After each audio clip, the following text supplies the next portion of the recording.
Greetings and welcome to the channel. This is Michaela from Team Retrogue, where we like retro games and the devices that bring them to us.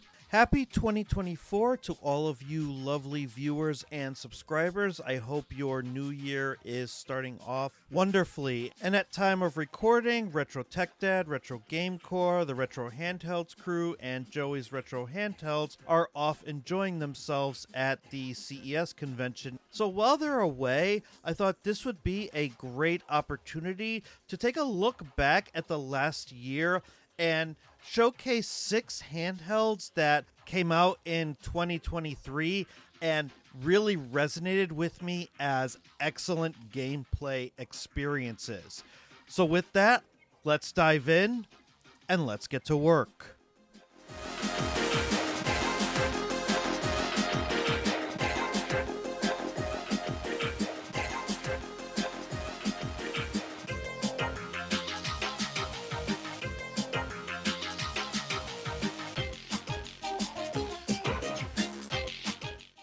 So I'm actually going to start this video with 2 lower end handhelds that are Linux based that actually surprised me how much fun I really had with them, despite the fact that they are both under $100. Now, budget systems like this will typically get you your 8 and 16-bit systems, as well as your Game Boy Colors, your Game Boy Advances, your Game Gears, and typically the stopping point is PS1. And that's the case for this handheld here, the Powkiddy RGB30.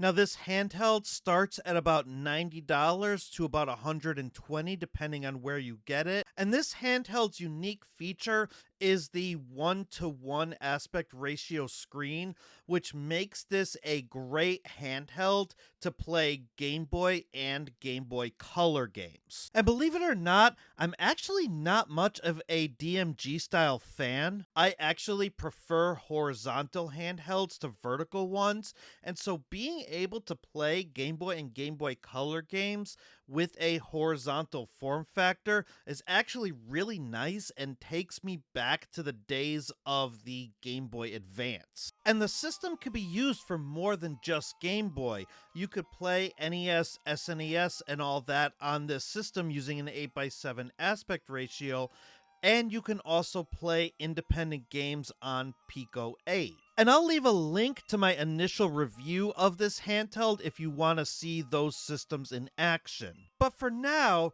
I want to showcase one game that I'm really enjoying on this system, and this is a ROM hack known as Pokemon Super Gold 97. And this is actually a very interesting ROM hack because it takes the assets from the 1997 Space World demo of Pokemon Gold that was a very early build of the game that had Pokemon that didn't make the final cut. So it's very interesting to go through this game and actually see the Pokemon that were originally supposed to be in Gold. And it's really interesting to go through this game and see the decisions that the developers ended up making on which Pokemon to cut. For example, there were a lot more baby Pokemon, but also the starters were completely different. And if you ask me, I think the starters in this game are much better than the ones we actually ultimately ended up getting. And it's not just the Pokemon that are different, it's also the region. Instead of the Johto region, they had originally planned for you to go through this area called Nihon. So even though this is a ROM hack, it stands as a testament to what Pokemon Gold could have been. And the Powkiddy RGB30 is a great handheld to enjoy a game like this on. And so the second handheld that I want to talk about in this category is the TrimUI Smart Pro. And this handheld starts at about $80, but it actually provides a lot more positives over the RGB30, and that would be a 16:9 screen as well as a slightly more powerful chipset that can play up to some PSP games. Now, this handheld isn't perfect by any means, but For under $100, the build quality is surprisingly decent. And really, with that 16 by 9 screen, the shining moment of this system is going to be systems like Game Boy Advance, because this screen is perfectly suited for this 3 by 2 content with minimal bezels on the left and right. So if you're on a tight budget and really like Game Boy Advance games, this system might actually be a good fit. The screen is nice, the emulation performance is decent, and the stock operating system actually uses RetroArch as well as a couple of standalone emulators. And it allows you access to simple save states, but then lets you get into the RetroArch menus if you need to. So for a stock operating system, this is actually not bad at all. And surprisingly, this handheld has some things that I wasn't expecting a budget device to have, such as Wi-Fi for retro achievements, as well as LED lighting around the joysticks. And if you need a little bit more, you can install something called Tomato OS, which basically expands the existing operating system. And I plan on doing a tutorial on Tomato OS in the near future. But for now, let me just showcase a game that I'm actually playing on this system, and it's one of my favorites from the PSP era, called Half Minute Hero. And the premise of this game is you only have 30 seconds to defeat an evil lord. So you're basically going through an entire RPG in the span of 30 seconds, and you have the ability to control time and rewind the clock. So this game is meant for people who don't have a lot of time and just need a couple of minutes to pick up and play an RPG. And to me, a game like this fits very well with the portability of a device like the TrimUI Smart Pro. But now let's move up in our price points, and let's move into the Android-based mid-ranged handhelds. Now, these are handhelds that I recommend that are a little bit more expensive, starting at about $300, but with that, you are going to get a lot more power. So we're going to start with the Ayn Pocket Air. Now, this handheld runs on a Dimensity 1200 CPU and also sports a 5.5-inch OLED screen. So what you're going to get with that is not only a very stunning and clear picture, but you're also going to get just enough power for some mild 3DS emulation at a 1x resolution. And while you're not going to be able to access the entirety of the 3DS library, there are a surprising amount of games that are playable using Citra MMJ. One of them being The Legend of Zelda: A Link Between Worlds, which is actually a sequel to the Super Nintendo game A Link to the Past. But this device is also powerful enough to emulate GameCube and Wii. So here's a game that isn't really talked about all that much, and this is the Wii remake of the original Punch-Out game for the NES. And this game is essentially Punch-Out with a fresh coat of paint. It does take a little bit of time to set up the controller properly, but once you do, absolutely give this game a shot, because it takes the original and adds some nice modern effects like croissants flying out of Glass Joe when you give him a TKO. The Ayn Pocket Air is also a very capable Android machine. Now, unfortunately for games like Genshin Impact, you will need a key mapper in order to properly be able to play with the controller, but at low settings, this game is very playable at 30 frames per second and looks really good on that OLED screen. Now, this is a game that requires internet access in order to play, so I want to take this opportunity to point out that there is also a SIM card slot in this device. So currently I am using a Mint Mobile 6 month setup, but when that expires, I'm probably going to take the SIM card from my iPad and I'm going to put it in this device, which makes it good for not only playing games like Genshin Impact, but also for retro achievements. Now, I have a full in-depth review of this device coming in 2024, but I do need to point out a couple of important facts. And let's start with the fact that the base model of the Ayn Pocket Air starts at about $300, but I actually paid $280 for the early bird pricing. But right off the bat, for what you're getting, this price does seem a little bit high. And there's two reasons that I'm saying that. And the first has to do with a device that was announced right at the end of 2023. And that would be the Retroid Pocket 4 Pro. And this device comes with a Dimensity 1100 chip, which isn't much different from the 1200, and this unit comes with 8 gigabytes of RAM, but the price is $100 cheaper at $199 before shipping. And so you have to consider if you want to purchase a device now or wait for the Pocket 4 Pro to be released, and these are actually going to start shipping next week, and I should be getting mine very soon. And the other thing to consider is the fact that the Ayn Pocket Air is a limited release, so once the Indiegogo campaign has run out of stock, that device is no longer going to be available for sale. But let's say you have more money burning a hole in your pocket and you want more power.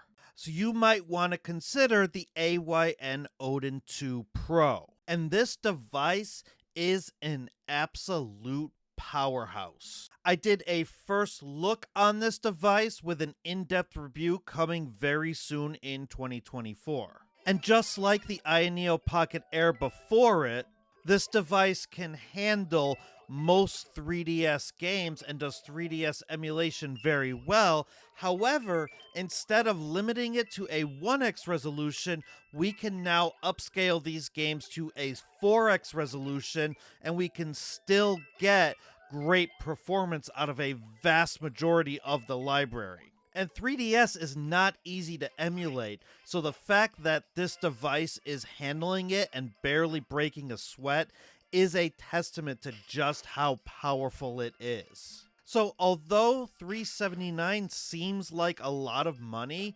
that is only $79 more than a Nintendo Switch OLED, but you are getting a lot more games and systems that you can emulate. And there are systems here that we legally aren't even able to talk about, but if you have quote-unquote legal backups, then a chunk of that library will be accessible as well. Now, granted, not all of your legal backups will be fully playable or will operate on full speed, but this particular game here that I'm showcasing is actually playable in docked mode and looks absolutely stunning.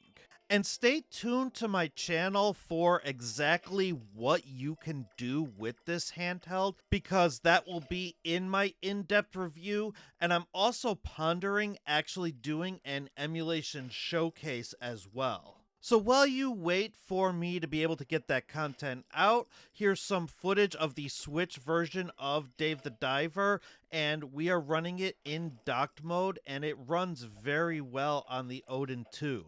Did you guys know that I kinda look like Dave the Diver? True story, I assure you. Now let's finish up with the pricey things, the expensive handheld PCs. These will run Windows in most cases, except for the Steam Deck, which will run a Linux operating system known as SteamOS. Now, you may be in the market for a handheld PC if you are interested in emulating more powerful systems, but if you also want to play some PC games on the go. And of the handheld PCs out there, the first one I recommend is the ASUS ROG Ally. And this device runs Windows 11, but it also sports a 120 hertz refresh rate screen with variable refresh rate, and there is a Ryzen Z1 Extreme CPU. So I typically will use this as my travel handheld because I really like this screen and I like how comfortable it is. I called this device an ergonomic dream when I reviewed it back in 2023. And I also like the ability to dock it and use it as a desktop PC when I need to. Now, this device is also compatible with ASUS's brand of XG Mobile external graphics cards. However, those are pricey, so I haven't been able to test those out yet, but I do want to get one when they do eventually go down in price. In the meantime, this is one of my 2 Final Fantasy XIV machines, and I hate to say how much I love this RPG, but this MMO has its claws in me deep and has been featured in my channel since I started reviewing handheld PCs. And the ROG Ally handles this game really well because it runs it in silent mode, so at a low TDP at 45 frames per second at a 1080p resolution. So it does look really good and it does perform very well. And I highly recommend the ROG Ally for one more simple fact. You can get in your car right now, drive to your nearest Best Buy, and pick one up. And that really can't be said about very many handhelds. However, there is a device that came out in late 2023 that has since overshadowed the ROG Ally in both battery life as well as screen quality. And that device is the Valve Steam Deck OLED. Now, there are a couple of compromises here between the ROG Ally and the Steam Deck OLED. You're only getting an 800p screen, but that screen has a 90 hertz refresh rate as opposed to the 120 hertz refresh rate of the ROG Ally. But with those small compromises, you're also getting some dramatic improvements, including a bigger battery, as well as an absolutely stunningly gorgeous 7.4-inch OLED screen. But you're also getting a cheaper price point because this device starts at $549. However, I sprung for the 1 terabyte model at $649, which is actually still $50 cheaper than the Z1 Extreme ROG Ally. However, during December, the ROG Ally did go on sale, and you may be able to, in the future, find an ROG Ally for $300, $400, $500. And I absolutely adore both of these systems. What I find myself doing is I'll use the ROG Ally hooked up to a monitor, and I'll use the Steam Deck OLED when I'm sitting on the couch and want a more handheld experience. I also found myself using the ROG Ally with a set of AR glasses called the X-Real Airs, and I'm going to be talking about those in the future as well. But to kind of finish things up, if you want me to narrow down this list to exactly 2 systems that I feel are the best bang for your buck, then you're going to see them on the screen here right now. The Odin 2 and the Valve Steam Deck OLED. In my personal opinion, I feel like you can pick up either one of these devices, have it as your only device, and have a ton of fun with it. The deciding factor would be whether you want PC games or you want a more portable experience. And this isn't by any means a comprehensive list. There are other handhelds out there that are also very capable, but these are the 6 that in 2023 resonated with me. So let me know what you think in the comments below. Is there a handheld in this video that you particularly like, that you already purchased or are thinking of purchasing? Or is there a different handheld that you actually like better than the ones that I mentioned here? And please feel free to continue the conversation in the Retro Handhelds and the Steam Machine Discords. It's where you can find me hanging out in between videos, and I would love to hear your input. And look forward to many more great videos and content coming from the Team Retro channel in 2024. But that'll do it for this video. Thank you so much for watching, and if this was helpful to you in any way, please be sure to like and subscribe. Until next time, bye for now, and don't stop believing.